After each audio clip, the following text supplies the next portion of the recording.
ॐ सहनाववतु सहनौ भुनक्तु सह वीर्यं करवावहै तेजस्विनावधीतमस्तु मा विद्विषावहै।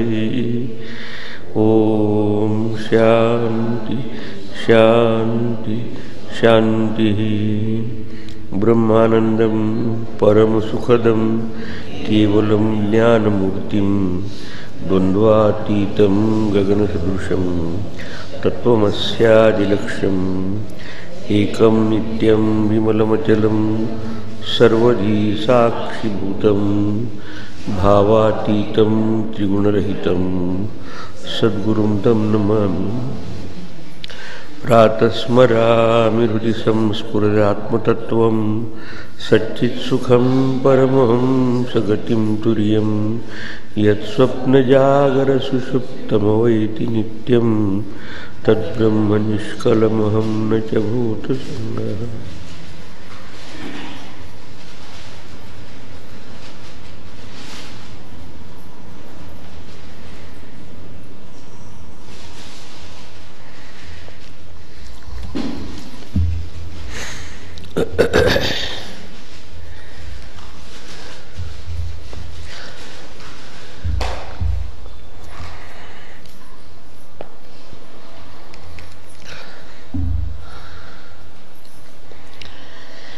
मला सहनावतु। ॐ सहनाववतु सहनौ भुनक्तु सह वीर्यं करवावहै तेजस्विनावधीतमस्तु मा विद्विषावहै।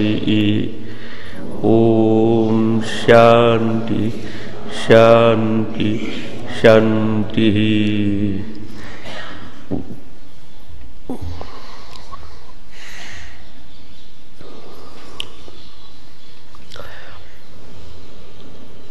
सात आणि आठ हे दोन एकदा वाचू। वैश्वानरा वैश्वानरा प्रविशति अतिथि ब्राह्मणो गृहान् तस्यैतां शान्तिं कुर्वन्ति हरवैवस्वतोदकम् आशा प्रतीक्षे संगतां सुनृतां च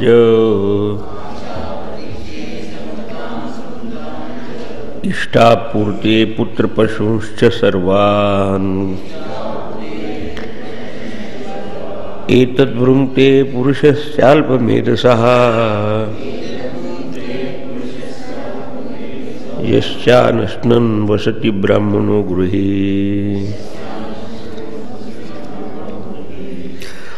तीसरो रात्रिर्यदवाप्सिर्गृहे मे अनश्नन् ब्रह्मन् अतिथिर्नमस्यः। नमस्तेऽस्तु ब्रह्मन् स्वस्ति मे अस्तु तस्मात् प्रतीत्रीन् वरान् वृणीष्व।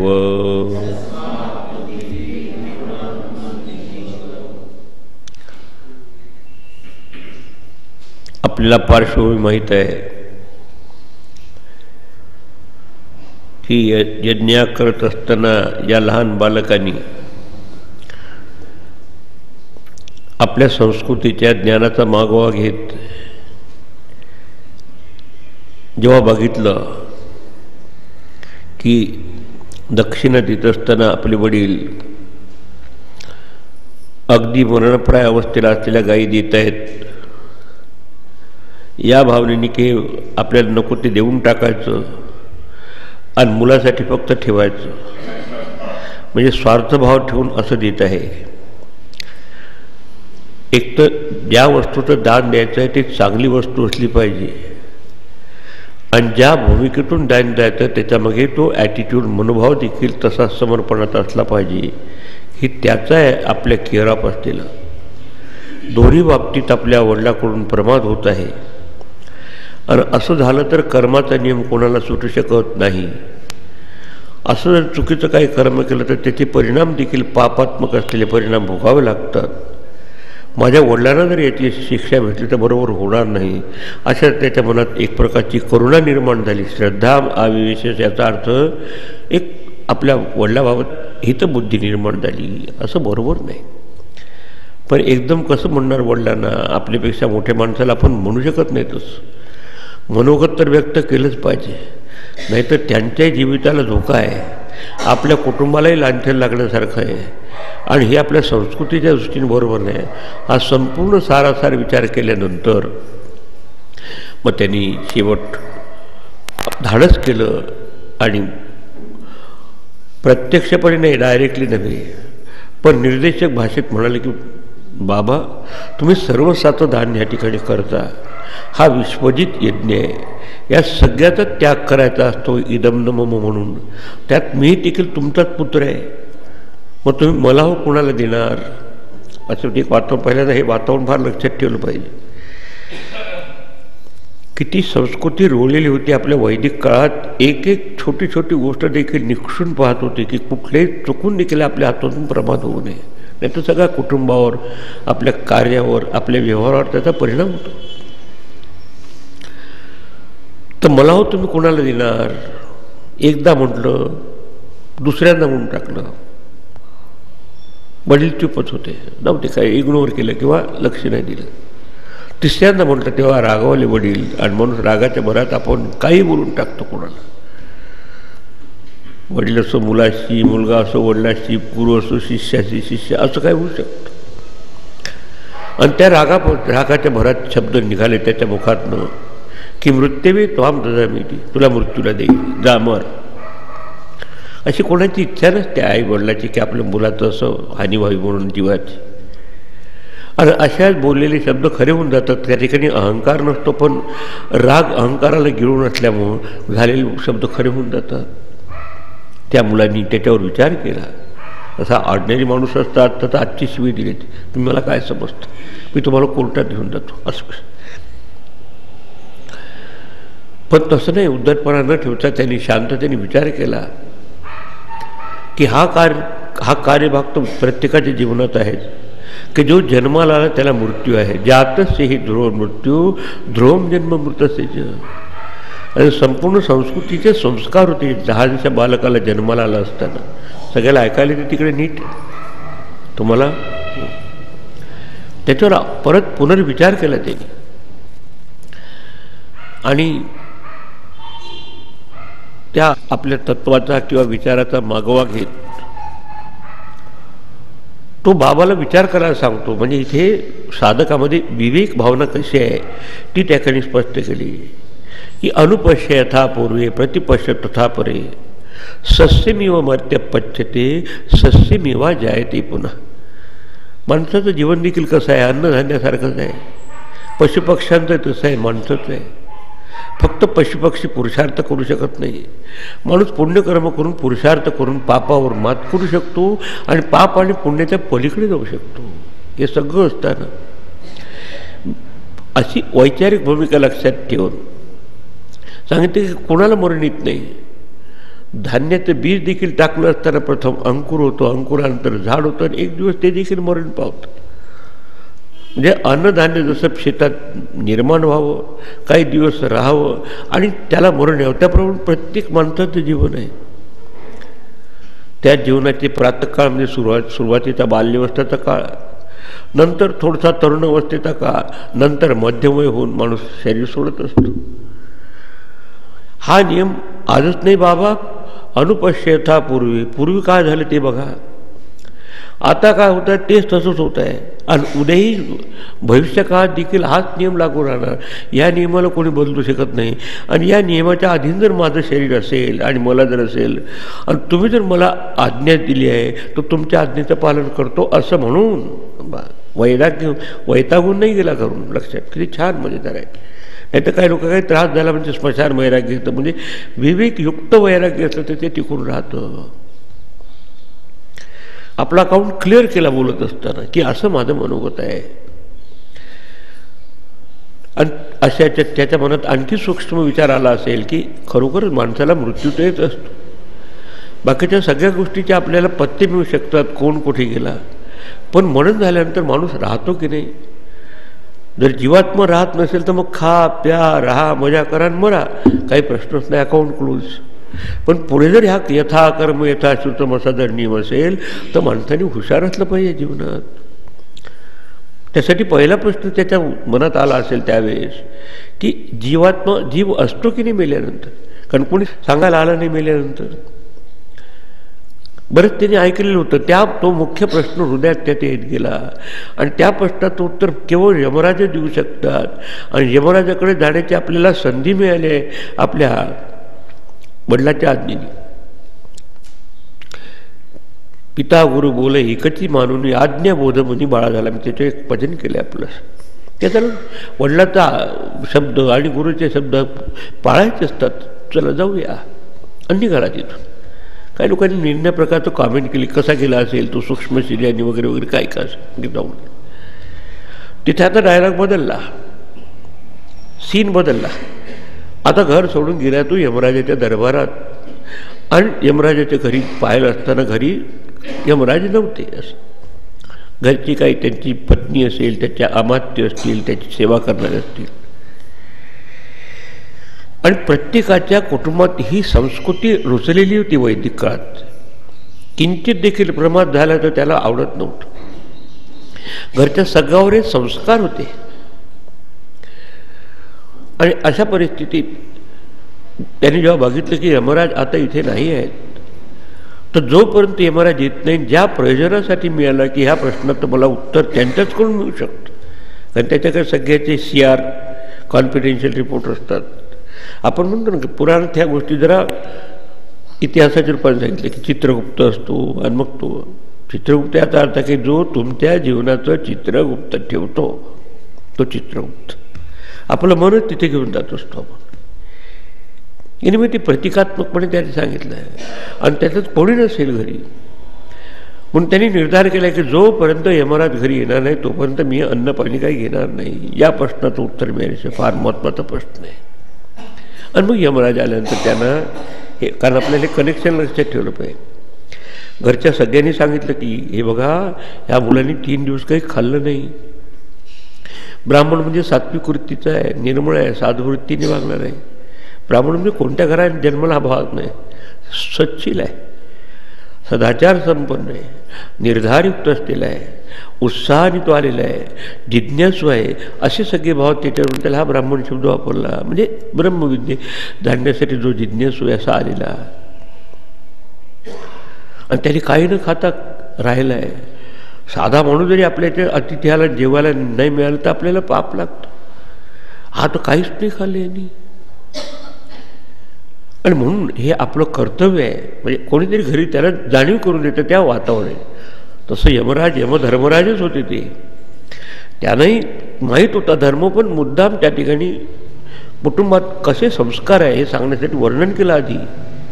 आणि म्हणून तुम्ही आता त्याचं सांत्वन करण्यासाठी हरवैवस्वतोदकम, हे विवस्वानाचे पुत्र यमराज जरा उदक घेऊन या, जरा उदक त्याने शांती करा. आपण एक उदक शांती करा, आपण पाणी जरा पाय धुतो मग आत येऊ देतो याला. खूपच त्याच्यामुळे आपली संस्कृती आहे. मग घरी बसवून त्याची पूजा करून नंतर आपण म्हणजे अतिथी देवो भव, साक्षात नारायणच परमात्मा आपल्या अतिथीच्या रूपाने असं. आणि त्याच्या मग हा नियम पुढे सांगितला की अशा तऱ्हेने आपण अतिथीची सेवा केली तर वैश्वानर इव प्रविशती. अतिथी ब्राह्मण गृहे, ब्राह्मण अतिथी असेल तर वैश्वानरासारखा, म्हणजे वैश्व म्हणजे अग्नीसारखा तो प्रवेश करतो. अग्नीचं काम जाळून टाकणं, दोन्ही गोष्टी जात होतो. वाईट गोष्टी जातो तो चांगली जाळू शकेल. तर आपण जर सद्भावने त्याची सेवा केली तर आपले बरेच काहीतरी पूर्वजन्मीचे पाप किंवा काही वाईट गोष्ट ते जळून जातील. पण उलट त्याचा जर अनादर केला किंवा प्रमाद झाला त्याबाबत तर आपण झालेलं सगळं पुण्य, आशा, प्रतीक्षेचे 2 शब्द वापरले होते. कर्मफळाबाबत असे 2 की ज्याचं फळ इथेच दृष्टामध्ये मिळत असतं. वापी, कूप, तडाख, धर्मशाळा, दवाखाने आपण बांधतो, त्याचं तुरतदान महापुण्य असं म्हणतात. तिथे आपल्याला पुण्यफळ मिळतं. याला प्रतीक्षा म्हणजे ते शुअर असतं. या ठिकाणी आपण बघू शकतो. दुसरं यज्ञयागादी करा, आणि ते देखील ईश्वरार्पण बुद्धीने केलं असताना तुम्ही जर आराधना केली की मला स्वर्गाची प्राप्ती होईल, तर स्वर्गाची प्राप्ती देखील त्यातून होऊ शकते. पण हे आपल्याला अनसीन आहे, न पाहिलेले आहे, अदृष्टात. म्हणजे एक इष्ट आणि दुसरं पूर्त कर्म. म्हणजे इथे आपण यज्ञागती करायचं आणि त्यात अग्निहोत्र, तप, सत्य, वेदानां चैव पालनम असं सांगितलंय. अग्निहोत्र करणं, तप करणं, सत्य, वेदानां चैव पालन. वेदात ते कर्मकांडाचं पालन करणं वगैरे, तर आपण नैवेद्य वैश्वदेव सगळं करतो. आतिथ्यम, त्याच्यात अतिथीचा आदर देखील आहे. आतिथ्यम वैश्वदेवश्च इष्टमित्यभिधीयते. आपण नैवेद्य वैश्वदेव करतो आणि आदरातिथ्य करतो, याला इष्टकर्म म्हटलं. म्हणजे आता कर्म केलं तर त्याचं फळ आपल्याला नंतर अदृष्टात मिळणार आहे. दुसरं वापी कुपतळाकादी.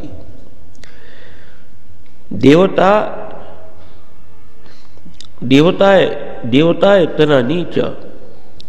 देवता आयतन म्हणजे देऊळ बांधणं, की त्याच्यानंतर काय म्हणतात, काही पाणपोई लावणं, काही कोणाला काही मदत करणं, या ठिकाणी एखादं हॉस्पिटल बांधणं, आजच्या शब्दात सांगायचं. म्हणजे आपल्याला दृश्य फळ आहेत इथले, ते आपल्याला त्याचे फळ मिळतात, की आपल्याला एक आनंदही मिळतो, भावही होते. आपल्याला इथे दान केलं तर त्याचं फळ इथे मिळतं. हे असे जे आहेत ना, ते अन्नप्रदान करणं, अन्नदान करणं, यात मिळणारं फळ हे इथे ताबडतोब मिळतं. ते म्हणतात पूर्त. एक इष्ट, आता कर्म करावं, त्याचं फळ अज्ञात आहे, पुढे मिळणार आहे आपल्याला, त्याला इष्ट. त्याचं दुसरं पूर्त म्हणजे आत्ता तिथे कर्म करावं, त्याचं फळ आपल्याला या जन्मात आपल्याला मिळतं, आपल्या समृद्धीच्या दृष्टीने वगैरे दान वगैरे देऊ शकून. तर ही संस्कृती याला विदित होती, आणि हे सगळं प्राप्त होत असतं गृहस्थी माणसाला. आणि म्हणून गृहस्थी माणसाला 5 प्रकारचे यज्ञ सांगत असताना देखील अतिथीला सेवा करणं हा एक यज्ञ सांगितला आहे. पहिला एक देवयज्ञ. आपले जे इष्टदेवता आहे, आपण एक नैवेद्य वैश्वदेव दाखवून मग आपण पुढे आपण काही करतो. दुसरा पितृयज्ञ. पितर लोकांबाबत आपण आदर व्यक्त करतो, श्राद्ध पिंडदान वगैरे करून पितृयज्ञ. तिसरा नृयज्ञ. म्हणजे घरी आपल्या कोणी जर अतिथी आला असेल, ते आपण आदरातिथ्य करून त्याला आपण आपली गेस्टची आपण सरबराही करतो. अतिथी देवो भव. एक देवयज्ञ, दुसरा पितृयज्ञ, तिसरा नृयज्ञ. नृ म्हणजे माणूस, आपले ते अतिथी आला असताना. चौथा भूतयज्ञ. आपल्यावर अवलंबून असणारे प्राणी असतात घरी, काही कुत्रे आहे, मांजर आहे, पोपट आहे, एक तर पाहू नये, पाळलं तर त्याच्याकडे लक्ष दिलं पाहिजे, तोही जीव आहे. भूतयज्ञ. आणि 5वा ऋषी यज्ञ. हे जे आपण ज्ञान संपादन करतो गुरुजनापासून, ते जे आपणा ठावे ते इतरा शिकवा. अशा तऱ्हेचे हे 5 यज्ञ. त्याच्यापैकी अतिथी सत्कार हे सांगितलं आहे. केलं तर पुण्य नाही मिळणार, पण नाही केलं तर त्याला पाप लागतो. आणि म्हणून ही आपली संस्कृती आहे. एतद् वृंक्ते पुरुषस्य अल्पभेदसा. त्यात म्हटलं आहे की तो याची विवेकशीलता न ठेवता कसं तरी वागतो, तर त्या अल्पमेधसा पुरुषस्य एतद् वृंक्ते. वृंक्ते म्हणजे हे सगळं पुण्य त्याचं केलेलं नाश पावतं. कशाला? यस्य अनश्नन वसती ब्राह्मणो गृहे. ब्राह्मणः गृहे यस्य कसं अनश्नन वसती, न खाता जर राहत असेल तर. इतकं म्हणजे जाणीव करून गेली आपल्या संस्कृतीत. यमराज एवढे शक्तिशाली आहे, एवढं मोठं कार्य त्यांच्याकडे आहे, पण कुटुंबाच्या दृष्टीने जी आपल्याला एक संस्कृती पाळली पाहिजे, त्याचे संस्कार तिथे होते. कोणीतरी त्यांना आठवण दिली, आणि म्हणून तुम्ही त्याचं जरा आदरातिथ्य करा. मग त्याच्यावर पुढच्या याच्यात आपल्याला सांगितलं की यमराजांनी त्याचं पाहिलं की खरोखर हे बालक राहिले, इथे जिज्ञासू म्हणून राहिले. आणि पुढच्या 9व्या मंत्रामध्ये 30 रात्री यद आवासी गृहे मी. तू माझ्या गृहामध्ये आवास केलास 3 रात्री. कसा केलात? अनश्नन. अश्नन म्हणजे खाऊन, अनश्नन म्हणजे काही न खाता उपवास तपास करत तू माझ्या घरी राहिला. सांगत ब्रह्मन म्हणजे ब्रह्मबुद्धी असलेला, तो ब्रह्माचा जिज्ञासू आहे, त्याला देखील ब्रह्मन. किंवा त्याच्यामध्ये ते ब्रह्मस्वरूप ब्रह्म तुझ्या रूपाने आलं असताना माझं लक्ष राहू शकलं नाही म्हणून नमस्या, माझा तुला नमस्कार असतो. छोटंसं बालक होतं, जास्तीत जास्त 9 वर्षाचं असेल तरी त्याला नमस्कार करते. की त्याच्यामध्ये याचा अर्थ की हे नम्रच आपले ते. आणि नमस्ते असतो, तुला नमस्कार असो, मे स्वस्ती असतो, माझं कल्याण हो, म्हणजे कौटुंबिक माणूस म्हणून माझ्यावर कुठल्या प्रकारचे प्रघात येऊ नये. तस्मात प्रती 3 वरान विश्व. आणि 3 रात्री तू अनष्टन काही न खाता राहिला, माझ्याकडनं प्रमाद घडला, त्याच्याबाबत प्रायश्चित्य म्हणून किंवा त्याच्याबाबत मोबदला म्हणून तू माझ्याकडून कोणतेही 3 वर मागून. आता प्रथम वरांनी काय मागतो, काल तुम्हाला सांगितलं रे की तुम्हाला चॉईस आहे, काय काही केवढी पाहिजे तेवढी रक्कम भरा. आपण काय मागितलं असतं विचार करा बरं. समजा यमराजांनी त्याच्या सगळे डिपार्टमेंट आपल्या स्वर्गाचं एवढं त्याच्या हातात आहे, काय मागितलं असतं आपण. स्वार्थपरायणून प्रश्न विचारत नाही तो.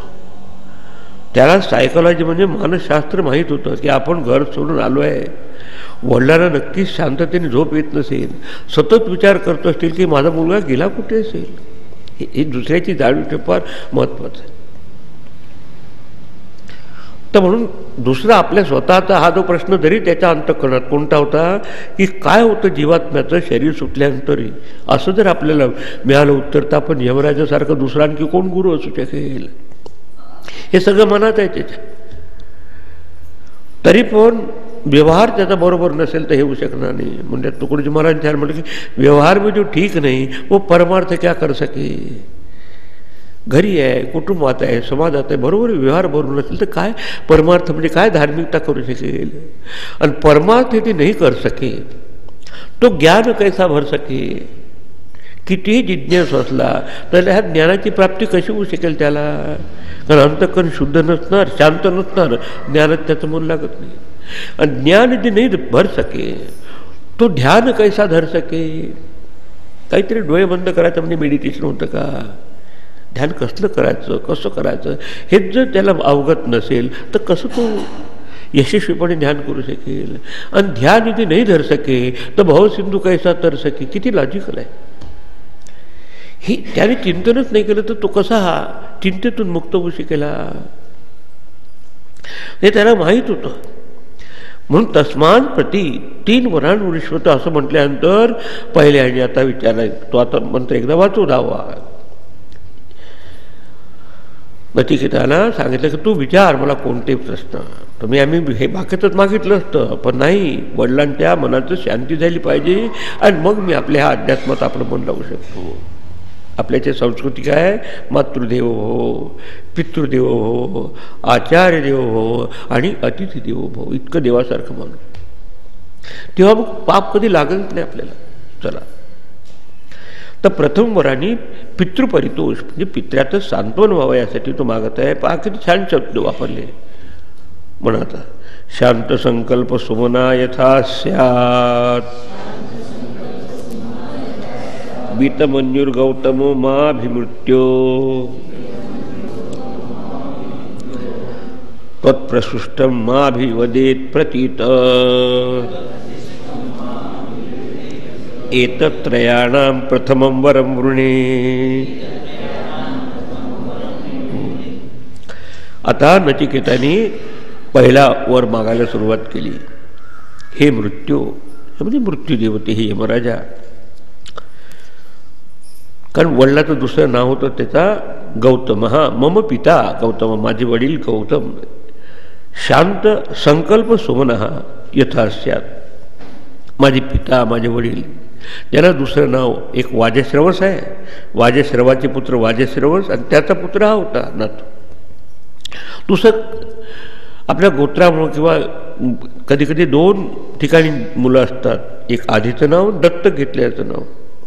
तर म्हणून एक नाव गौतम म्हणजे मम पिता माझा पिता जो गौतम आहे तर त्या माझ्या संबंधी शांत संकल्प आणि दयावान हो. कारण माणूस रागावला म्हणजे परत मुलगा जर गेला परत तर कशाला गेला असं मन त्याचं शांत. मा अभिबीतमन्यू आणि माझ्या विरुद्ध त्याच्या मनात क्रोध नसावा. माझ्या पित्याच्या मनात शांती असावी आणि सायकोलॉजी चालवतो तसं. तिसरी गोष्ट त्वत्प्रसृष्टम मा अभिवदेत. तुमच्याकडून मला परत पाठवल्यानंतर याचा अर्थ हे गरीबीत आहे की मी तुमच्या दरबारातून परत गेलो पाहिजे. परत गेल्यानंतर ते माझे वडील माझे स्वागत करू, म्हणजे मला मुलगा आला आहे, नाही तर काही भूत आलं का, गेला होता का, असं वाटू नये त्यांना. मग त्यांनी मला ओळखावं पूर्वीसारखं. एतोत्रयाणाम प्रथमम वरम गुणे. 3 वरापैकी हा मी प्रथम वर आपणास मागू इच्छितो. या ठिकाणी एखादा जिज्ञासू कौटुंबिक जीवनात कसा असला तर तो पुढे टिकू शकतो हे सांगितलं. काही लोक वैतागून जातात तर मग त्याच्या मनात तसं नव्हे.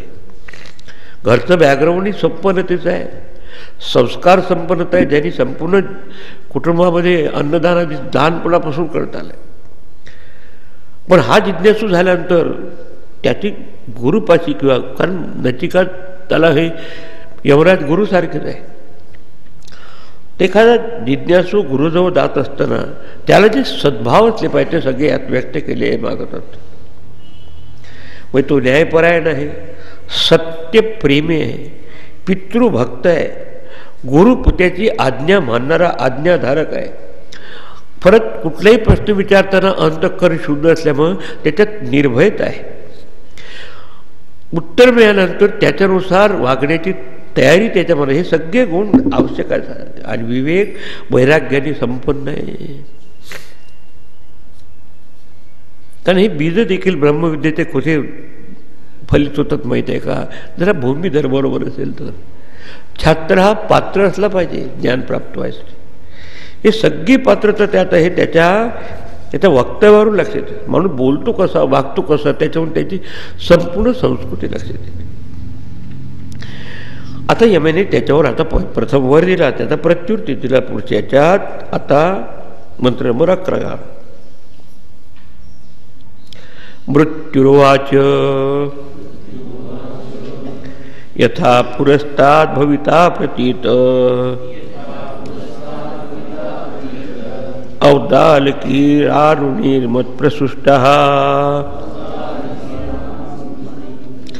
सुखम रात्रि शयितावीतमन्युः त्वां ददृशीवान् मृत्युमुखात् प्रमुक्तम्. म्हणजे जे काही आपल्या एका वरामध्ये प्रश्न त्याने उभे केले त्या सगळ्याचं उत्तर यथोचितपणे म्हणजे पूर्णपणे देऊन सांगत की हा तुला वर देतोय सांगत. यथा ज्याप्रमाणे पुरस्तात भविता तथा, की जसा पूर्वी येण्याच्या आधी जसा अरुणीचा पुत्र, दुसरं नाव त्याला अरुणी म्हटलंय, अरुणीचा पुत्र. औद्दालक, उद्दालकाचा पुत्र म्हणजे औद्दालिकी. हे वेगवेगळे नाव आहे. कधी एकाच माणसाचे वेगवेगळे नाव असतात ना. उर्फ गोविंदराव उर्फ तात्यासाहेब, नानासाहेब, तर सातती. गौतम, तुला ज्याप्रमाणे पूर्वी होता तसाच पूर्वीसारखं ओळखायला लागेल. म्हणजे पहिल्या प्रश्नात उत्तर दिलं, कारण गेल्यावर ओळखलं पाहिजे. असं म्हणून की भूतबित्तने आलं, मरण पावला, तो गेला कुठे. दुसरी गोष्ट, त्यांना अशांती आली असेल म्हणा, ते त्यांनी सांगितलं होतं. प्रश्न विचारता लक्षात. रात्री सुख शयिता, रात्री त्याला सुखाने निद्रा येईल. कारण माणसाचं मन डिस्टर्ब झालं असते ना, विक्षिप्त, झोपू शकत नाही. इकडे तिकडे आपण होतो विचार, काय माझ्याकडे आज असं घडलं असं वाटतं. सुखाने त्याला निद्रा येईल. कारण मुद्दाम त्यांनी म्हटलं नाही पण बोलून गेले. पश्चाताप झाला असेल, त्याला झोप येत नसेल तर त्याला झोप यायला लागेल. कारण यम म्हणजे कंट्रोलर, यम हा कंट्रोलर. तर मनाला नियंत्रण करू शकतो तेवढं मी करू शकतो म्हणतात ते सांगत. शिवाय तिसरा मुद्दा होता की मी परत गेल्यानंतर मला त्यांनी ओळखावं, माझा तो मुलगा म्हणून ती सांगत आहे. मृत्युमुखात प्रमुक्तम त्वाम, या मृत्युमुखातून म्हणजे माझ्या दरबारातून मुक्त तुला केल्यानंतर, म्हणजे मुक्त होणार ही गॅरंटी दिली, तू जाणार आहेस. ददृश्यवान, तुला बघून, वितमन्यू भविता स्यात्. वितमन्यू म्हणजे राग मनात ठेवणार नाही, राग म्हणजे क्रोध राहणार नाही, शांततेने त्याच्याकडे पाहिजे. कारण हे थोडी सायकॉलॉजी माहीत पाहिजे की आपण परत गेल्यानंतर आपल्याला रागावणार तर नाही, आपलं मन खात असतो. ह्या लोकात काही नसतात, सरळ मोकळ्या मनाने सांगून टाक. म्हणजे याच्यावर एक लक्षात दिसेल की पहिला प्रश्न जसा आपण म्हणतो की ब्लँक चेक कॅश करत असताना स्वार्थपरायणासाठी काही मागितलं नाही, पहिल्यांदा पितृपरितोष म्हणजे आपला कौटुंबिक शांतता मिळेल त्याच्याकडे लक्ष ठेवलं. आणि मग नंतर आता हळूहळू त्याला समाजाचा विचार आला असेल तर आता दुसरा प्रश्न विचारायसाठी पाहिलं असेल तर बोलून नाही दाखवलं, पण हां आता पुढे काय. तर प्रश्न विचारायच्या आधी थोडासा बॅकग्राऊंड किंवा पार्श्वभूमी तयार करून तो विचारतो, म्हणजे दुसऱ्या वर मागण्याच्या आधी. ते 12व्या मंत्रात सांगितलं. मृत्यूने प्रदान केला पहिला मंत्र, जशी याचना केली त्याप्रमाणे. आता परत नचिकेत दुसरा प्रश्न म्हणजे दुसरा वर मागतोय, त्यासाठी संपूर्ण जाणीवपूर्वक तो आपला वर मागतो दुसऱ्या, तो म्हणजे समाजाचा परितोष. समाजात लोक सुख समृद्धी शांती याच्यात मागे लागले असतात. जास्तीत जास्त त्यांना स्टँडर्ड ऑफ लिव्हिंग म्हणजे राहणीमान त्यांचं उंचावलं पाहिजे, सुखाने वागलं पाहिजे. आणि उत्कृष्ट सुखामध्ये राहण्याची जर तुलना केली आपल्याशी तर स्वर्ग लोकाचं सुख सगळ्यात जास्तीत जास्त असतं. आपण की जे स्वर्ग समसंसार हो अतिउच्चतम जीवन बने परमार्थ बने, ते संतांनी सांगितलं की लोकांना एकदम काही मोक्षभिक्ष नको, पण इथे जरा मोक्ष पाहिजे. तर त्याचं प्रतीक स्वर्गाचं सुख आहे, स्वर्गासारखं सुख त्याने प्राप्त होईल इथे. आणि नंतर देखील असा जो अग्नी म्हणजे असा जो याग करायचा आहे त्याच्याबाबत आता पुढचा प्रश्न आहे. कारण यमराजाला देखील पुण्यकर्म करूनच याम्यपद प्राप्त झालेलं आहे, त्याच्यामुळे त्यांना ही विद्या अवगत आहे, माहीत आहे. कारण असं भलत्यात गुरुला असं विचारते माहीत नाही, ती बरोबर नाही. हे सगळं जाणून ठेवून आता पुढचा प्रश्न म्हणजे पुढचा वर मागत आहे स्वर्ग साधन रूपी अग्निविद्येबाबत, की जेणेकरून स्वर्गासारखं सुख जीवाला प्राप्त होईल अशी अग्निविद्या. आणि ते कशी मला सांगा, हा वर नंबर दुसरा. पण ते एकदम मागत नाही, संपूर्ण पार्श्वभूमी तयार करू पाहता. स्वर्गे लोके न भयं किंचनास्ति न तत्र त्वं न जरया बिभेति उभे तीर्त्वा अशनाया पिपासे शोकादिको मोदते स्वर्गलोके. म्हणजे विथ अंडरस्टँडिंग जाणीवपूर्वक तो विचारतो. दुसरा प्रश्न विचारला, स्वर्गे लोके किंचन भयम न अस्ति. स्वर्ग लोकात ही काही भीती नाही. आपण शरीर म्हटलं ना तर शरीराच्या भोवती भरपूर भीती आहे, तब्येत बिघडेल का काय. तिथे तो स्वर्ग लोकात कसं जातो जीवात्मा, ज्यांनी पुण्यकर्म केलं आणि याचना केली की स्वर्गोमे भूयात, स्वर्गाचं सुख मला प्राप्त, तर तिथे तो स्थूल शरीर घेऊन जात नाही. पुण्यात्मा सूक्ष्म शरीर घेऊन तिथे जातो.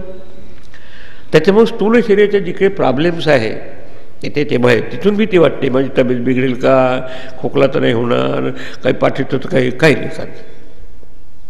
त्याच्यामुळं त्याला अनुसरून तो म्हणत आहे की तिथे भयम नास्ती, कुठल्या प्रकारची भीती नाही. कसंच आपल्या शरीराचे जे 6 माळीपिकेशन आहे, अस्ति जायते वर्धते विपरिणमते अपक्षीयते आणि विनश्यते. अस्ति म्हणजे आईच्या उदरात होतं हे शरीर, जायते ते जन्माला येतं, वर्धते ते वाढत असतं, विपरिणमते त्यात चेंजेस परिवर्तन होतात. कधी स्थूलाचा असा पातळ होऊन जातो, कधी पातळाचा स्थूल होतो, आणि शेवट रोगराई होते त्याला आणि मरण पावतं शरीर. किती त्याला सांभाळा. पण हे तिथे हा स्थूल शरीर घेऊन जात नाही जीवात्मा, पुण्यात्मा कोणतं घेऊन जातो, तो सूक्ष्म देहाने जातो. ऐकता की नाही तुम्ही सगळ्या गोष्टी. त्याच्यामुळे हे सगळे प्रॉब्लेम संपले, तिथे दवाखाने वगैरे नाही, म्हणजे त्याचं भीती नाही आम्हाला. किती म्हणजे विचारपूर्वक स्वर्गीय लोके किंचन भयम न अस्ति. या शरीराच्या स्तरावर असलेले जे स्थूल शरीराचे भय आहे त्या ठिकाणी नाही. दुसरी गोष्ट न तत्रत्वम, अत्यंत भीतीदायक दृष्टीची यमराजाची भीती वाटते. खूप मोठ्यातला मोठा माणूस असेल तर मरणाची भीती, मरणाचा बागुलवा फार कठीण आहे. तिथे तूच नाही, तिथे आपलं मी स्वर्गात असणार. त्याच्यामुळं म्हणजे जो पुण्यकर्म, कारण हा याचा चार्ज घेत असतो यमराज मरण झाल्यानंतर. पण नंतर तो जीवात्मा पुण्यात्मा तिथे गेल्यानंतर तुझी यमराजाची भीती नाही. न तत्रोत्तम अशी न जरया भीती. आत्ता सांगितल्याप्रमाणे जरा म्हणत असतं नाही, म्हातारपण किंवा रोगराई असे सगळे हे सहाय विकार जे देहाचे, तिथे सूक्ष्म देहाने असल्यामुळे तिथे राहू शकत नाही, त्याचे भीती नाही. उभे असनाया पिपासे तीर्थवा. दुसरी गोष्ट, हे शरीराचे धर्म आहे परिवर्तनशील होणं. आपले तुम्ही पंच जे कोश आहेत ते स्थूल शरीराचे धर्म, अन्नमय कोशाचे धर्म हे आहे परिवर्तन. प्राणस्य धर्मा अशना पिपासे.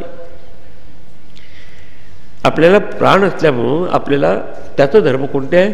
भूक आणि तहान लागणं. तिथे भूक तहान नाही, कारण प्राणमय कोश आहे तिथं पलीकडे. उभे अशनाया पिपासे तीर्थवा, म्हणजे तिथे भूक आणि तहानेचाही प्रश्न त्या ठिकाणी नाही. तिथे सगळं तयारच असतं स्वर्गात. नुसतं मनाने संकल्प केलं सगळं तयार होऊन जातं. तीर्थवा शोकादिगा स्वर्गलोके मोदते. म्हणजे तो शोकाच्या पलीकडे जाऊन, म्हणजे तो शोकरहित होऊन, त्यात भूक तहान त्याला नाही राहत. स्वर्गामध्ये सुखाने राहतात लोक. असं स्वर्गासारखं त्याला इथेही सुख मिळेल, नंतरही परलोकात गेल्यानंतर सुख मिळेल. अशा प्रकारची अग्निबाबत, अग्नी म्हणजे यज्ञाबाबत तुम्ही विद्या मला सांगा. बॅकग्राऊंड तयारी अजूनही मागितलं नाही. आता हे पहिल्यांदा फक्त बॅकग्राऊंड म्हणजे पार्श्वभूमी तयार केली की याची त्याला जाणीव आहे. त्यांनी थोडं शास्त्र वाचलेलं होतं की असं सकाम त्यांनी जर कर्म केलं आणि स्वर्गोमे भूयात मला स्वर्गाची प्राप्ती व्हावी असं जर संकल्प केला तर त्याला स्वर्गाच्या सुखाची प्राप्ती होते. आणि तिथे स्वर्गाच्या सुखात हे शरीराचे वगैरे भोग तिथे नसतात. भीती नाही, यमराजाचं भय नाही, कारण शरीराला घेऊन जाईल. न तत्रत्वम न जरया भीती. तसंच भूक तहान हे प्राणस्य धर्म अशना पिपासे तेही नाही.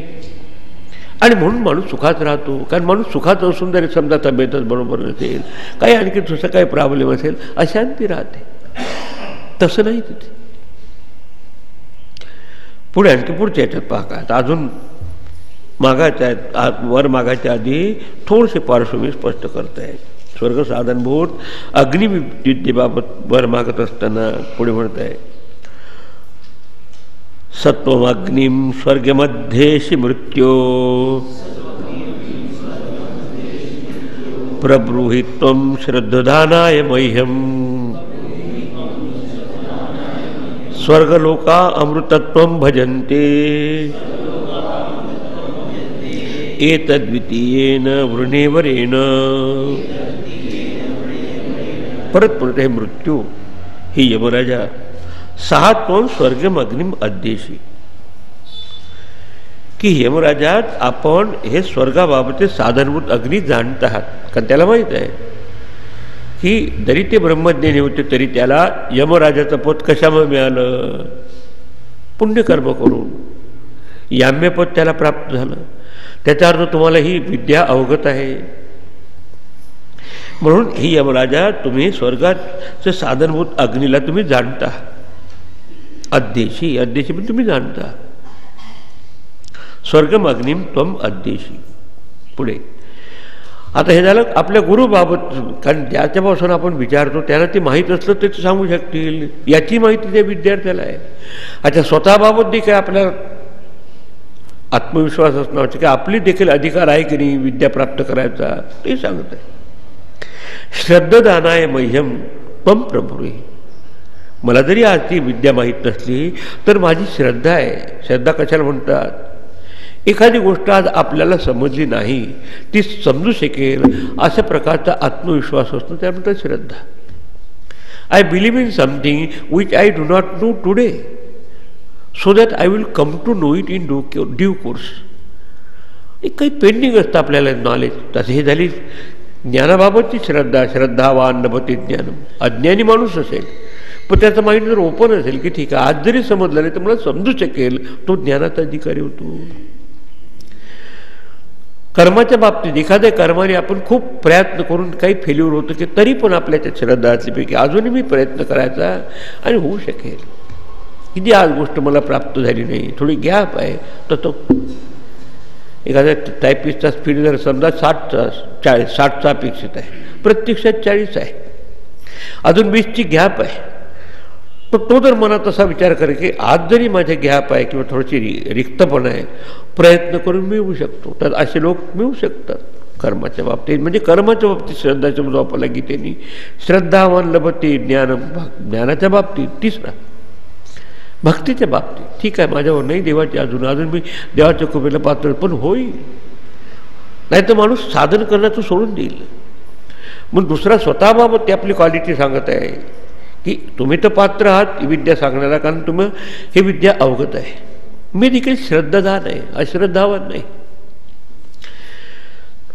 प्रब्रूही प्रकर्षेण ब्रूही, चांगल्या तऱ्हेने मला सांगा. त्वम मला श्रद्धादानाय मह्यम, मी कसं आहे श्रद्धायुक्त अंतःकरण तुमच्याकडे आलेलं आहे. श्रद्धा म्हणजे अंधश्रद्धा किंवा असं नाही, माइंड ओपन आहे माझं, मी समजून घेतलं तर मी मला त्याची प्राप्ती होईल. स्वर्गलोका अमृतत्वम भजन्ते, की स्वर्ग प्राप्त करून घेणाऱ्या लोकांना अमृतत्व म्हणजे अमरत्वाची प्राप्ती होते. अमृत म्हणजे सापेक्ष त्यांनी म्हटलं आहे, कारण आपल्यापेक्षा स्वर्गलोकात असलेल्या लोकांचं जे आयुष्य वगैरे लॉंगिव्हिटी जास्त आहे. मग अमराहा देवाहा असं वर्णन केलं आहे. सापेक्षाने म्हणजे त्याला इथल्यापेक्षा अधिक टिकाऊपणाच्या सुखाची त्याला प्राप्ती होते. आणि एतद्वितीयेन वरेण वृणे, आणि हा मी दुसऱ्यावर वागतो. दुसऱ्यावर कशाबाबतचा? समाजाची जरा समृद्धी, विकास, लोकांना जीवनमान वाढावं या दृष्टीने. म्हणजे स्वतःचा प्रश्न अजून विचारला नाही स्वार्थपरायण, आणि पूर्ण जाणीव ठेवून त्या ठिकाणी म्हणत आहे अमृतत्व अमरणताम. त्यात अमृत त्याला प्राप्त होती. याचा अर्थ आपल्या इथल्यापेक्षा त्याची जीवनमानाची परिस्थिती अधिक सूक्ष्म आहे, त्याची प्राप्ती होते. भजन्ते प्राप्नुवन्ति तत् एतत् अग्निविज्ञानम द्वितीयेन वरेण अहम ऋणे. ह्या अग्नि म्हणजे असे तर ते यज्ञाक तुम्हाला त्याच्याबाबतची विद्या तुम्हाला अवगत असल्यामुळे, मी श्रद्धादान असल्यामुळं मला तुम्ही कृपा करून सांगा. आता दुसऱ्यावर मागून झाला. आता तिथे यमराजाचं उत्तर, यमराज का त्याच्यावर उत्तर देतात, म्हणजे देतात त्याची सुद्धा आहे, कारण ते देखील त्यांच्या हातात आहे तेवढं देऊ शकतात. प्रते ब्रवीमी तदुमे निबोध स्वर्गमग्निम नचिकेत प्रजानन अनंतलोकाप्तिमथो प्रतिष्ठा विद्धि त्वमेतं निहितं गुहायां. आता यमराजाने देखील त्यात ऐकलं आणि त्याच्यावर आता भर प्रदान करतात. स्वर्गमग्निम प्रजानन ते अहम प्रब्रवीमी. यमराज म्हणतात मी स्वर्गमग्नी म्हणजे स्वर्गाची प्राप्ती ज्या अग्नी म्हणजे ज्या यज्ञागाच्या द्वारा होऊ शकेल ते प्रजानन मी जाणतोय. तसं विद्यार्थी जाणवतं की आपल्या गुरुला ही विद्या अवगत आहे. आपण काही लोक गुरु भविष्य जाणतात तर भविष्याची विद्या शिकतात, काही लोक जाणतात तर ते करतात.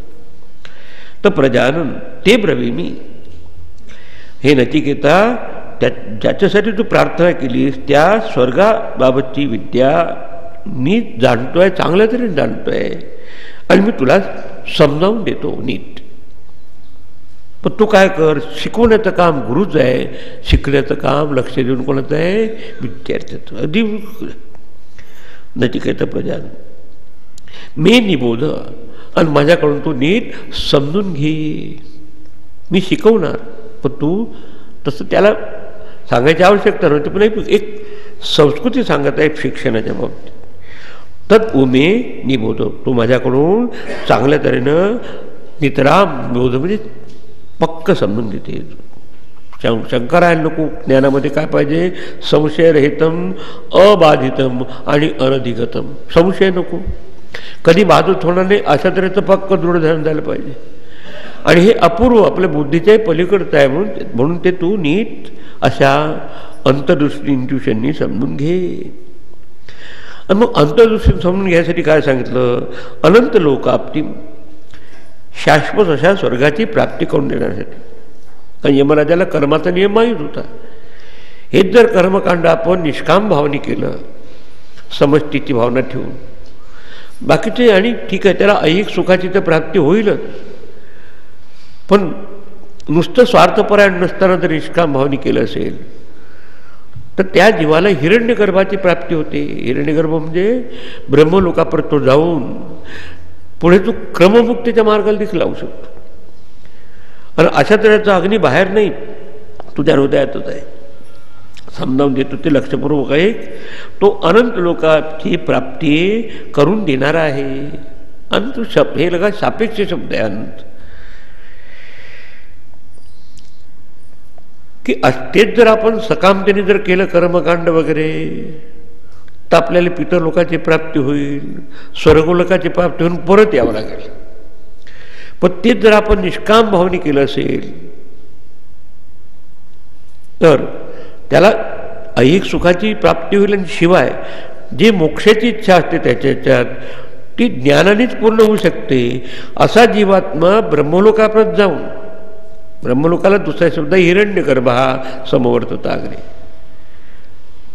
तिथे जाऊन त्याला ब्रह्मदेवापासून उपदेश प्राप्त होऊन ब्रह्मदेवा प्रलयाच्या वेळेस जेव्हा शरीर सोडून ब्रह्मस्वरूपाशी एकरूप होतात तेव्हा हा जीवात्मा देखील ब्रह्मज्ञानाने परमात्म्याशी एकरूप. इतकं म्हणजे थोडक्यात सांगायचं म्हणजे असं जे आपण यज्ञागादी करतो ते देखील निष्काम भावने किंवा समर्पण भावने केलं तर ऐहिक सुखाची प्राप्ती होऊन मोक्षाची देखील प्राप्ती ज्ञानाच्या द्वारा होऊ शकते. त्याला क्रमेण, याला म्हणतात क्रममुक्त. आणि असा जो अग्नी आहे तो कुठे आहे? निहितम गुहायाम. तो काही बाहेर नाही, तुझ्या हृदय गुहेमध्येच आहे. बुद्धो गुहायाम. गुहा म्हणजे कुठेतरी वैशिष्ट्य गृह आणि हे असं तसं नाही, आपल्या बुद्धिरूपी गुहेत. म्हणजे नीट समजून जर घेतलं, त्याचा इंट्युटिव्ह अर्थ ठेवला तर ऐहिक सुखाची प्राप्ती होईल आणि परमार्थाची प्राप्ती करून देणारा हा होईल. आणि तो जर यज्ञ करणार आहे तो स्वतःसाठी करणार नाही, नाही का? समजा नचिकेता तर कशासाठी समजा करणार? दुसऱ्यासाठीच करणार. आणि असं जर समर्पण भावाने काम करत असेल ज्यात स्वार्थपरायणता नाही, सकामता नाही, तर असा जीवात्मा दुसरी कुठली त्याचं स्वतःची व्यक्तिगत इच्छा समाजासाठी तो भलेही करेल. सुख, समृद्धी, आयु, आरोग्य, स्वतः त्याचं अंतःकरण शुद्ध असल्यामुळं तो त्याला देखील त्याची प्राप्ती होईल. अनंत लोकाप्ती म्हणजे ब्रह्मलोकाची किंवा हिरण्यगर्भाची त्याला प्राप्ती होऊन तो देखील ब्रह्मस्थितीला प्राप्त होऊ शकतो. तसाच लोक याचा अर्थ तुम्हाला सांगितलं. लोक म्हणजे कर्मफळ अनुभव घेण्याचं जे क्षेत्र आहे त्या म्हणतात लोक, फील्ड ऑफ एक्सपिरियन्स. कशाचं? रिझल्ट, कर्माची फळ मिळणार आहे. आता यमराजाने त्याच्यावर ऐकलं, त्यांनी त्याला सांगितलं का कुठलाही यज्ञ करायचं तर त्याची प्रक्रिया असते, किती विटा लावायच्या, मंत्र कोणते म्हणायचे, ते सगळं पुढच्या मंत्रात निर्देशित केलं. लोकादिमग्निम तमुवाच तस्मै या इष्टका यावतीर्वा यथावा सचापि तत् प्रत्यवदत् यथोक्तम सचापि तत् प्रत्यवदत् यथोक्तम अथास्य मृत्यु पुनरेवाह तुष्टः. आता गुरुजनांचं सांगण्याचं काम आहे आणि नीट ऐकून घे असं सांगितलं. आणि त्याला सांगितली प्रक्रिया. तम लोकाग्निम अग्निम, लोकादिम अग्निम म्हणजे परलोक प्राप्तीचा हा असलेला या अग्नी सर्गविद्येबाबत, त्याबाबत त्याचं त्याचं जे रिच्युअल असतात, त्याचं कर्मकांड ते करताना त्याची पद्धती आहे. त्यासाठी या इष्टका त्या यज्ञाकरता कोणत्या प्रकारच्या विटा लावतात, कारण त्यांचं कर्मकांड ठरलंय. पंडित लोक बोलतात असं पाहिजे, असा इच्छा पाहिजे, इतके ठेवा. यावती वा तसे संख्येने किती लागतात, 11 की 15 की 25 ते सांगितलं. यथावा त्याची रचना कशा प्रकारची केली जाते, म्हणजे सगळे डिटेल दिले त्याला कर्मकांडाचे. यथावा कशा प्रकारे त्याची रचना केली जाते. तस्मै उवाच हे सर्व वर्णन करून त्याला सांगितलं प्रक्रिया. सच अपि तत् यथोक्तम प्रत्यवद. त्याने म्हणजे नचिकेताने देखील ते ग्रहण करून ऐकून इत्थंभूत जसं त्याने ऐकलं तसं त्यांनी परत दिलं. फोटोस्टॅट मेमोरी होती त्याची. चटकन सांगितलं की हे कारण आपण समजतं की तुम्हाला हॅव फॉलोड असं म्हणतात. मग विचारायचं त्याने आहे तसं सांगितलं. कारण त्यात प्रमाद झालं तर कर्मकांडाचं फळ मिळणार नाही. विचारलं समजलं त्याने आहे तसं सांगितलं. आणि असं सांगितलं तर गुरुला आनंदच होतो. आणि मग अथ अस्य तुष्टः मृत्यू पुनः एव आह. तसं त्याला शिकवलं तसंच त्याने प्रत्युत्तर दिलं आणि बरोबर सांगितलं की इतके इतके विटा अशा लावायच्या, अशा प्रकारच्या असायच्या, मंत्र हे म्हणायचे, याने हे फळ प्राप्त, हे सगळं त्याने सांगून दिलं. यमराज खुश झाले. यमराज या ठिकाणी गुरुची भूमिका करतात. आणि मग त्याच्यावर प्रसन्न होऊन पुढच्या याच्यात आता त्याने आपलं वक्तव्य केलं. कारण आपण काही प्रसन्न झालं काहीतरी प्रेमाचं प्रतीक आपण देतो आशीर्वाद, तर त्याला काहीतरी एक प्रेमाचं प्रतीक म्हणून त्याला बक्षीस दिलं. काय दिलं ते पुढच्या याच्यात सांगतात. पुढचा श्लोक आहे. तमब्रवीत प्रियमाणो महात्मा वरम तवेहाद्य ददामि भूयः तवैव नाम्ना भवितायमग्निः शृंकां चेमाम् अनेक रूपां गृहाण. आपण काही खूप आनंदित झालो तो काहीतरी प्रेमाचं प्रतीक देत असतो. तर महात्मा म्हणजे आपले हे यमराज प्रियमाण प्रसन्न झाले त्या मुलाकडे. त्यांनी त्याची तयारी पाहून हा छात्र हा पात्र आहे, योग्य आहे, विवेक आहे, वैराग्य आहे, सच्छीलता आहे, नम्रता आहे सगळं. आणि शिवाय शिकवलेलं त्याने यथामती म्हणजे बरोबर आहे तसं सांगितलेलं आहे. हे पाहून खुश झाले. आणि मग त्याच्यावर आपलं वक्तव्य केलं त्यांनी की अद्य तव इह भूयः वरं ददामि. तुझ्याकडून तर हात वर दिलात, पण माझ्याकडून कॉम्प्लिमेंटरी बोल म्हणजे पुरस्कारात्मक तुला एक छोटंसं एक पत्र देतो, आणखी एक वर देतो. अयम अग्नी तव एव नामना भविता. हा याच्यानंतर ह्या आपल्या तुझ्या निमित्ताने हा अग्नी प्रगट केला आहे स्वर्गलोकाच्या प्राप्तीचा. तर यानंतर या अग्नीला तुझ्या नावानेच लोक ओळखतील. नाचिकेत अग्नी होईल. तर कोणीतरी सांगत होतं कुठल्या कंपनीत काही इंजिन करायचं काम केलं, ते नवीन काहीतरी क्रिएटिव्ह आयडिया दिली, त्याचं नाव होतं जॉन. मला आजपासून या यंत्राला जॉन मशीन म्हणत एक उदाहरणासाठी सांगितलं. तसंच आता हे तुझ्या निमित्ताने झालं. तू इतकं इत्थंभूत सगळं सांगितलंय, तर यानंतर हा अग्नी तुझ्याच नावाने प्रसिद्ध होईल. नाचिकेत अग्नी म्हटलं की स्वर्गविद्येची प्राप्ती होईल. आणि शिवाय काही फिजिकली त्याच्याजवळ राहील असं दिलं पाहिजे म्हणून असं फिजिकल म्हणजे प्रतीक म्हणून. शृंकाम च इमाम अनेक रूपाम गृहाण. त्याच्यासमोर अशी एक सोन्याची रत्न जळीत असलेली साखळी दिली त्याला. तर ते अत्यंत आणि स्वर्गातली किती चांगली असेल पण मेड इन हेवन अशी. आणि त्याला शंक दिली. खुश होऊन म्हणाले की बाबा रे तू आता ही विविध रंगाची ही शब्दवती शंकराच्या म्हणजे शब्दयुक्त असलेली ही माळा किंवा रत्नमाला ही त्याच्यासमोर दिली, तू त्याचा स्वीकार, गृहाण म्हणजे तू स्वीकार कर. काय आपण दिलं त्याने घेतलं नाही तर कसं होईल. इथपर्यंत आणलात. आता ह्या यज्ञाचं जर आपण चयन केलं तर त्याचं काय फळ होईल. तुम्ही पहा कुठलेही स्तोत्र म्हणतात तर शेवट फलश्रुती असतात. एककाले पठिनित्यम, एक काळ म्हणतात तुम्हाला धान्य मिळेल, द्विकाले पुत्र होईल.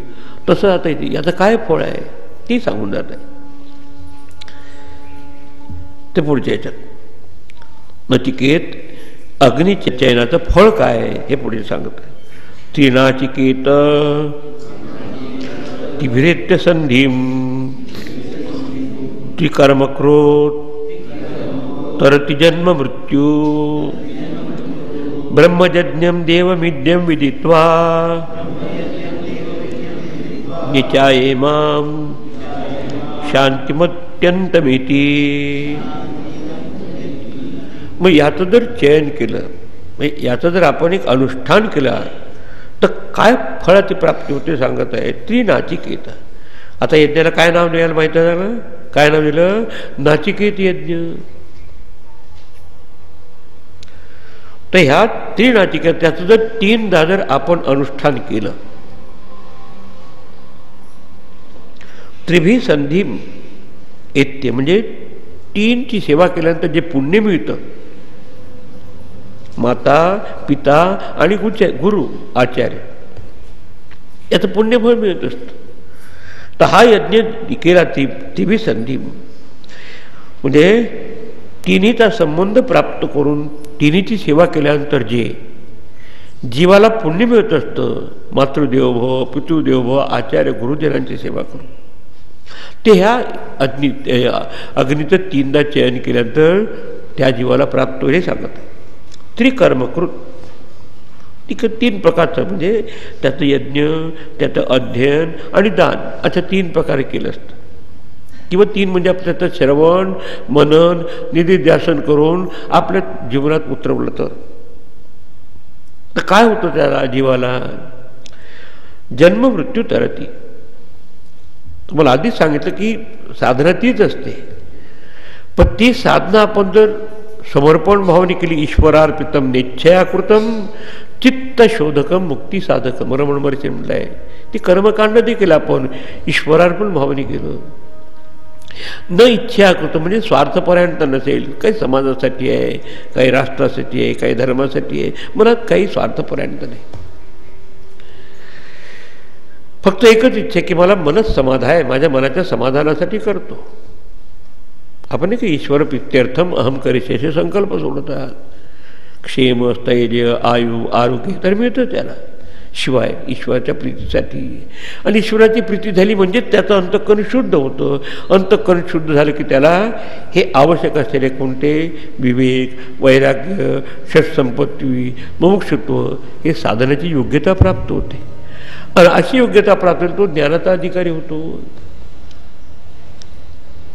आणि अशाला समजा इथे जरी ते ज्ञान प्राप्त झालं नाही किंवा झालं असून समजा दृष्टी नाही प्राप्त झाली, तर ही प्राप्त केलेली विद्या निष्काम भावने केलेलं चयन अंतःकरण शुद्धीकारक असल्यामुळं त्याला कुठल्याही प्रकारची वडली डिझायर म्हणजे इकडची इच्छा राहत नाही, फक्त एकच इच्छा पूर्णत्वाची प्राप्ती. अशा जीवात मला हिरण्यगर्भाची प्राप्ती होते. हिरण्यगर्भ त्याला दुसरा शब्द आहे ब्रह्मलोक. ते ब्रह्मलोकेशु परांत काले परामृता परिमुच्यंती सर्वी तिथे जातात. त्याचं 2 प्रकार होते. एक तर इथेच एखादा अधिकारी पुरुष म्हणून गुरुच्या संपर्कात येऊन एक शब्द गुरुचा मिळाला त्याला ज्ञान प्राप्त होतं. पण नाही समाजासाठी असं काम करून जरी त्याला स्वतःचं त्याला दृष्टी नसेल, अंतःकरण शुद्धी झाल्यामुळं तो स्वर्गलोकात जाईल जीवात्मा.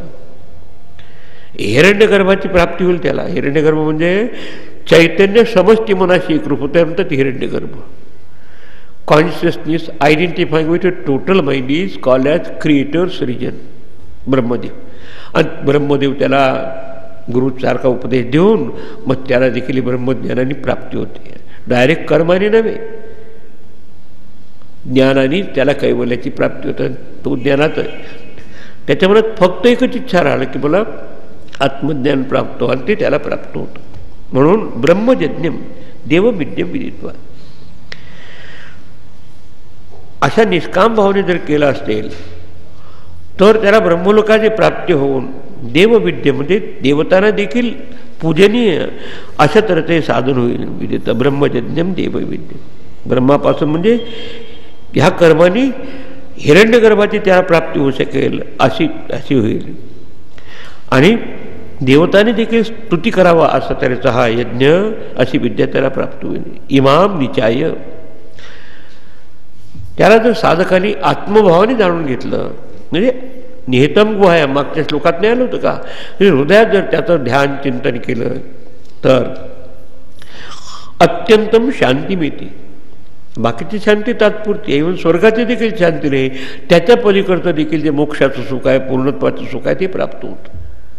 आता सकामतेने केलं तर काय म्हटलं आपल्या गीतेनी की अशा जीवात मला पुण्यकर्मामुळं सकामतेने केलेल्या स्वर्गलोकाची प्राप्ती होते.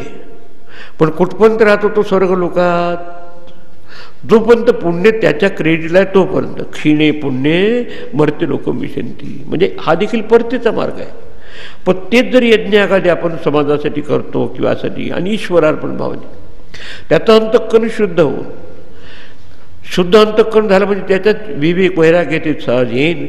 आणि तो इथे जरी त्याला ज्ञान प्राप्त झालं नाही तर तो ब्रह्मलोकापर्यंत जाऊन ब्रह्मलोकापासून त्याला ब्रह्मविद्येची प्राप्ती होऊन ब्रह्मस्वरूपाची प्राप्ती होते. ब्रह्मस्वरूपाची मग नसं पुनरावर्तते, तो परत जन्ममरणाच्या प्रक्रियेला येत नाही. इतकं महत्त्व याचं.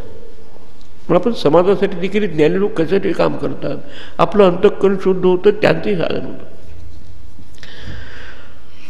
म्हणून तिघांची सेवा करून जे आपलं पुण्यकर्म येतं कोणतं, माता पिता आणि आचार्य, हे एवढं नाचिकच यज्ञ जरी केला इमाम निचाय, ते आत्मभावाने जाणून केलं असताना अत्यंतम शांती मिळते आणि अत्यंत त्या शांती प्राप्त होईल. असं निर्णय प्रकारचे आता 3 सांगितले, वेद स्मृती संतवचन, हे असंही काही नाही अर्थ घेतला.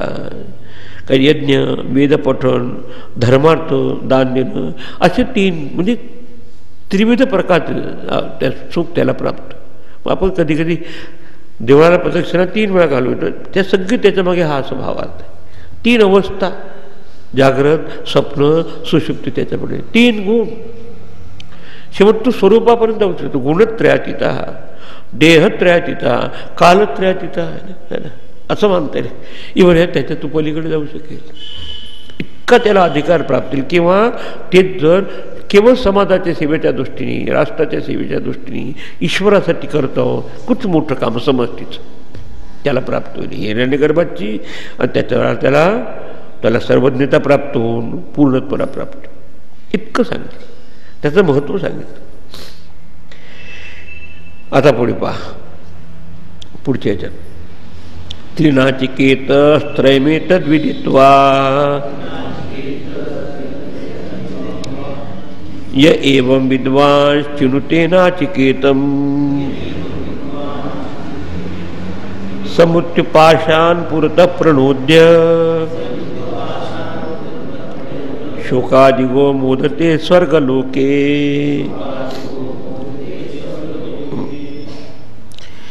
एतत्त्रयम्, हे जे 3 सांगितले, त्रयम् एतत् विदित्वा, विदित्वा म्हणजे जाणून त्याचं अनुष्ठान केलं. काय नाव, त्रिनाचिकेता, की या त्रिनाचिकेत विद्वान त्याला जाणणारा 3 प्रकारे अग्नीला यज्ञविधी जाणून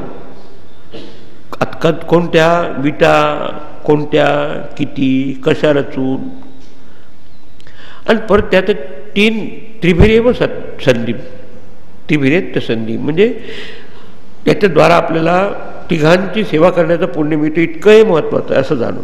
ह्या विद्वान एवं नाचिकेतम एवं चिनुते, नाचिकेत यज्ञ हे जो करत असतो, 6 मृत्युपाशान पुरता प्रणुद्य, तो नक्की त्या स्थूल शरीराच्या याच्यापासून तादात्म्य सोडून पुण्यवान असल्यामुळं असं समष्टी स्तरावर असलेले ब्रह्मलोकाची प्राप्ती होऊन शोकाधिका स्वर्गलोके मोदते, दुःखाच्या पलीकडे जातो, स्वर्गलोकाचा तो उपभोग घेतो. म्हणजे स्वर्गासारखं त्याला सुख प्राप्त होतं. स्वर्गसम संसार हो, त्याचं जीवनही होऊ शकेल इथे आणि नंतर देखील. चांगली व्याख्या ठिकाणी की ती नाचिकेता यथोक्तम या इष्टका, म्हणजे जे काही बिटा वगैरे ते सगळं आहे तसंच केलं पाहिजे. कर्मकांडात तुम्हाला चॉईस नाही. 21 म्हणजे 21, 15 म्हणजे 15, तसं. यावती वा यथा वा इति एतत्, की ज्या प्रकारचे आहे जशा करायचे तसं करून विदित्वा ज्ञात्वा जाणून. नचिकेतसम अग्निम ऋतम चिरुते, निवर्ते म्हणजे तू त्याचं हे करतो. जसं सहा पुरता म्हणजे शरीरपातात पुरता, म्हणजे शरीर सुटण्याच्या आधीच, नाही तर असं नका समजून मेल्यावरच असं म्हटलं आहे. पूर्वमेव इत्यर्थ, असं याचं एका भाष्यकाराने स्पष्ट केलं की अग्रता शरीरपात, अग्रता म्हणजे शरीर सुटण्याच्या आधीच तू इथे स्वर्गासारखा अनुभव ते घेऊ शकतो, नंतर देखील. पूर्वमेव इत्यर्थ, आधीच. मृत्यूपाशान, मरणपाशापासून प्रणोद्य पूर्णपणे मुक्त होऊन, म्हणजे मरण म्हणजे आता परिवर्तन, चेंज इज डेथ, या सगळ्या परिवर्तनाच्या तो पलीकडे जाऊन शोकाधिका, शोकरहित हा सण, मानसे दुःखे हे वर्जित इति भाव. मानसिक दुःख, त्याला टेन्शन विक्षेप काही राहणार नाही. आणि स्वर्गलोके मुदते प्रसिद्धते, त्याला आनंद वाटतो इथे स्वर्गासारखं आनंद. थोडक्यात सांगायचं म्हणजे याचं महत्त्व सांगितलं. आजकाल म्हणताना काही इन्सेंटिव्ह दिल्याशिवाय लोक काही कामं करत नाही, याचं सांगितलं. त्याच्या निमित्ताने भाकेला वाटावं की असं काहीतरी समाजाचं काम करण्यात असं होतं. आणि ते देखील बिलकुल समर्पण भावने.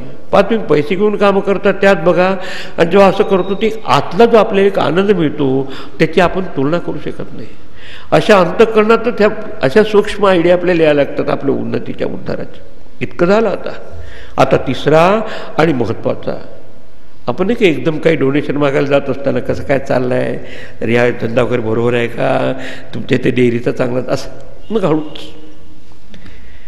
सगळे खुश करून टाकलं यमराजाला. त्याने आपली छात्राची पात्रता दाखवली, सेवा केली भरपूर, आणि त्यांनी कल्चर दाखवली, संस्कृती सहित असलेला हा विद्यार्थी. आता मुख्य जो आहे तो प्रश्न विचारायचा. पण त्याच्या आधी यमराजाचं काम आहे की हे प्रदान केलं तर म्हटलं पाहिजे दुसरा वर, तर ते आता पुढे सांगत आहे पुढचे 19व्या श्लोकात. एषते अग्निर्नचिकेतः स्वर्ग्यः यं वृणीथा द्वितीयेन वरेण एतमग्निं तवैव प्रवक्ष्यन्ति जनासः तृतीयं वरं नचिकेतो वृणीष्व. यमराज देखील खुश झाले ॲज ए गुरु आणि करून, आणि त्याला आता अभिप्राय सांगतात आपला. नचिकेता, हे नचिकेता, यम द्वितीयेन वरेण वृणीथा, दुसऱ्या वराने जो तू जे यज्ञाबाबतचा वर मागून घेतला जगत कल्याणार्थ, आणि त्याच्यावरून जीवाचे कल्याण होईल असं. एषः ते अग्नी स्वर्गीयम, हा अग्नी स्वर्गाला नेणार आहे, स्वर्गासारखं सुख देणार आहे हा अग्नी, हा याग. एतत् अग्निम तवैव नामना जनासः प्रविशन्ति, या अग्नीला तुझ्या नावानेच ओळखतील. आणि हा नावलौकिकाच्या मागे लागलेला विद्यार्थी नाही, तर तू ऐकून घेतो शांत, ठीक आहे. आणि तो तुला आता दिला आहे, प्रदान केला आहे, कारण वर देतो असं म्हटलं तर पाहिजे, तो दिला आहे. अग्नीला तुझ्या नावाने ओळखतील. आता तृतीयम वरम वृणीष्व, 2 झाले आता तिसरा वर तू मागून घे. आता फक्त आपण वराची सुरुवात करून इथून आता खरा अध्यात्म विद्येला सुरुवात होत आहे स्वतःबाबत. किती सुंदर संस्कृती आहे. पहिल्यांदा पितृपरितोष, कुटुंबाचं शांती करून, दुसरं समाजाचं देखील समृद्धी, सुख, समाधान लाभण्याच्या दृष्टीने दुसऱ्या वर मागणं, तिसरं आता स्वतःचं, कारण आपला स्वतःचाच उद्धार नाही केलं तर काय केलं, आता तो प्रश्न विचारत आहे.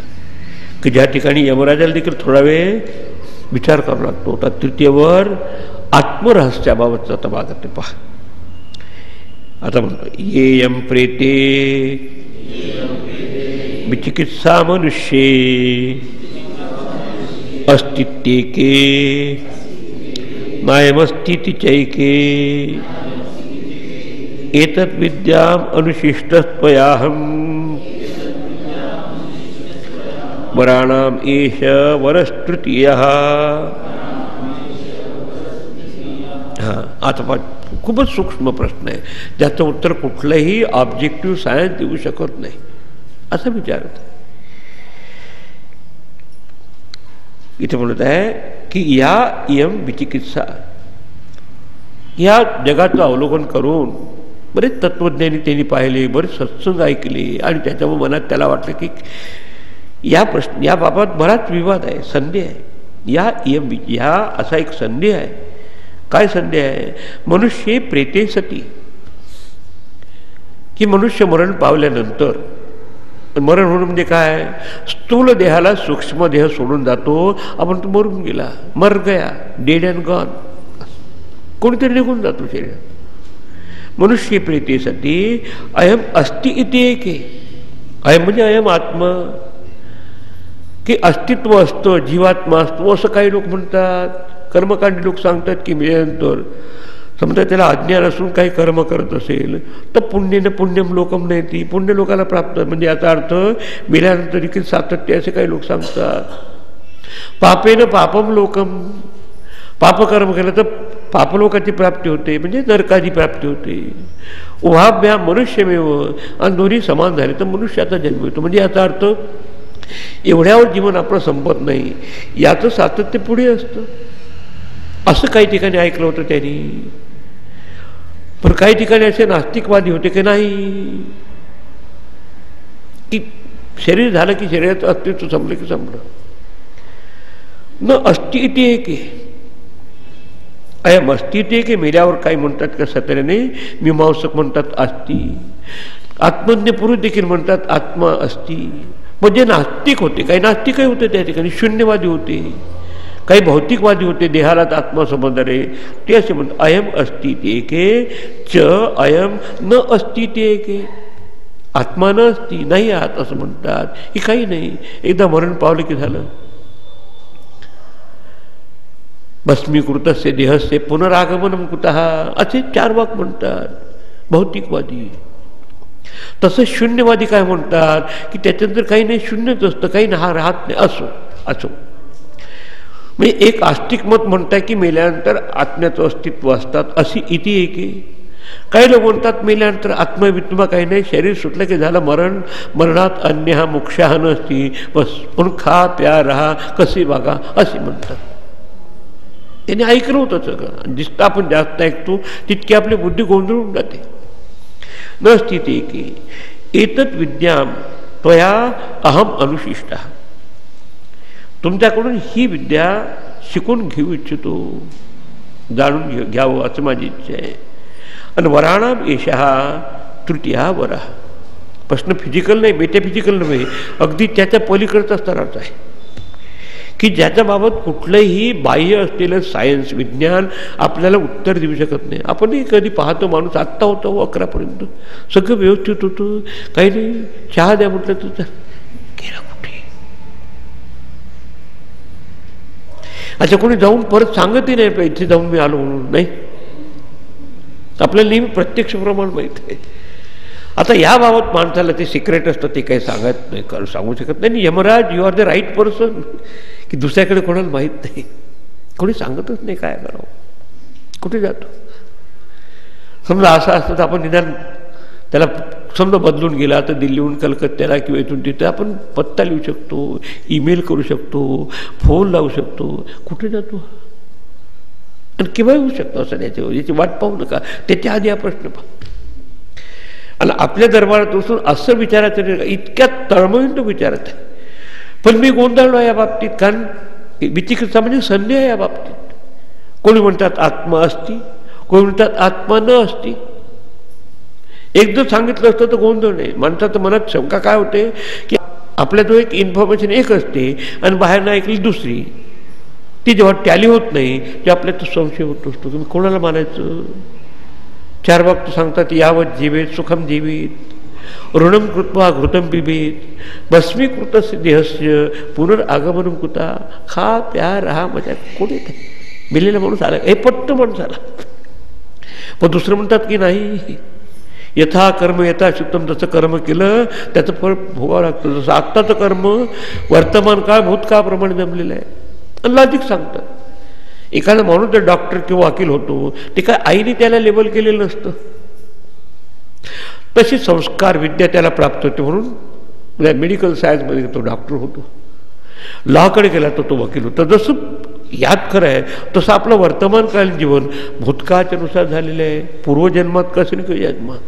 आणि याला हिंदू धर्मात हे मानलं आहे पुनर्जन्माचा सिद्धांत की मेल्यानंतर मग मीमांसक सांगतात की पुण्यकर्म केलं तर पुण्य लोकाला प्राप्त होतो, पाप कर्म केलं तर नरकादी प्राप्त होतो. म्हणजे याचा अर्थ अस्तित्व आहे असं म्हणतात. अस्तित्व एके न अयम अस्तित्व एके इति विचिकित्सा असा संदेह दिसतो जगामध्ये. मी संधी समर्पित झालो आहे बाबतीत. आणि म्हणून याबाबत तुम्ही मला क्लिअर करा की ॲक्च्युली काय. आणि कोण सांगू शकेल याबाबत? ज्याच्या ते सगळं कॉन्फिडेन्शियल रिपोर्ट CR असतात, तुमच्याचकडे असतात CR. आता खूप मजेदार डायलॉग आहे, इतकं रमणीय आहे ते त्यातलं वक्त. कारण गुरु देखील एकदम असं ब्रह्मविद्या सांगत नाही विद्यार्थ्याला तयार करून. तो पाहतात की खरोखर जिज्ञासा आहे की नाही, आणि त्याला दुसरं काही प्रलोभन देतात की ते काहीतरी कॉम्प्रोमाइज करेल. आपल्याला तर चटकन केलं असतं कॉम्प्रोमाइज. ते पहा पुढे त्याचा उद्या नंतर ते ओम सहनावतु सहनो भुनक्तु सह वीर्यं करवावहै तेजस्विनावधीतमस्तु मा विद्विषावहै. ओम शांति शांति शांति. हरि ओम. श्री गुरुभ्यो नमः. हरि ओम.